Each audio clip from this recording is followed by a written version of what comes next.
nandito pa rin po tayo sa Baliwag, Bulacan. Kasama ko pa rin si Alan Tenco sa kanilang bahay ng Poon dito sa lalawigan ng sa Baliwag, Bulacan nga. Na-amaze ako sa pagkakapintura nitong kisame ng inyong bahay. May mga iba-ibang mukha yung anghel, Alan. Sino-sino itong mga Ma'am, ito ay kuha sa mga pamangkin ko po. Ginamit yung mga... Meron pang ang blanco puumpisahan pa lang. Ang cute. Tapos, dito sa mga koleksyon na over 500 pieces na mga images, merong Mama Mary, may Jesus Christ, may Santo Niño.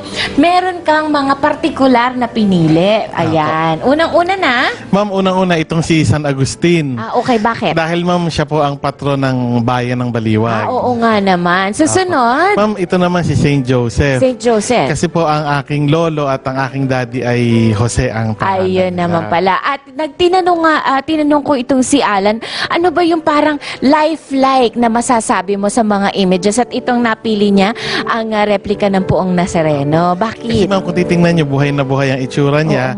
Tapos po, pati yung kanyang kamay at pati yung paa po niya, para po talaga... Actually, natatakot ako sa paa kasi talagang parang totoong paang nakausling ganyan. At meron daw isang babae, isang araw, na nagpunta dito kay Alan at humihingi ng tulong. Ano daw sabi ng babae? Ang sabi ng babae, hindi ko naman talaga siya kilala. Kailangan daw niya ng pambili ng gamot para sa apo niyang may sakit.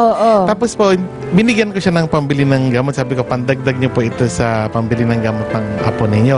Tapos po, nagulat ako, may binigay siya na kahon. Itong kahon na to. Tapos pagbukas ni Alan, pagbukas ko po, ay ano pala siya, kamay ng Nazareno. Tinatingnan mo na ba ito? Talagang kamay ng Nazareno? Talaga? Parang ang tanda-tanda na. Mga ilang taon na ito? Hindi ko nga po alam kasi iniwanan lang po niya. Ipaano mo, pasuri mo sa... Pwede ko hawakan? Opo. Pasuri mo sa eksperto, sa mga taga-Quiapo.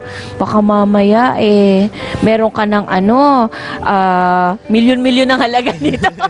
Sige, Alan. Ngayong darating na mahal na araw, meron kayong mga prosesyon, Apo. Oo. At taon-taon, nag-aayos ng mga karosa itong pamilya ni Alan para iprosesyon. Ano bang inihanda ninyo ngayong taong ito, Alan?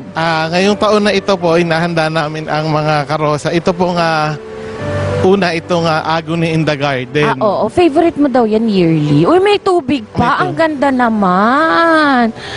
Okay. Gaano katagal nyo inayos yan? Ma'am, matagal na yung... Basta ma'am, mga... Paulit-ulit na lamang.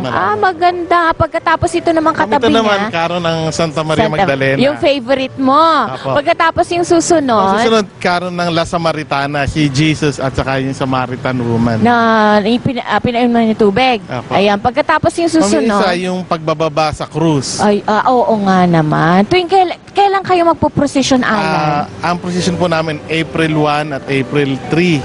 Miyerkules Santo at Biyernes Santo. Anong oras? Alas 3 ng hapon. Alas 3 ng hapon, parehong araw. Parehong araw At po. makakakita, matutunghayan nyo po ang iba pang mga imaheng ipaparada. Lahat ba galing sa inyo o merong ibang... Lahat po ma'am, ito ay puro mga taga-Baliwag. Taga-Baliwag. Sige, Abril 1, Abril 2. Abril at 3 po. Abril 1, Abril 3, alas 3 ng hapon. Saan magsisimula? Ito po yung magsisimula sa simbahan.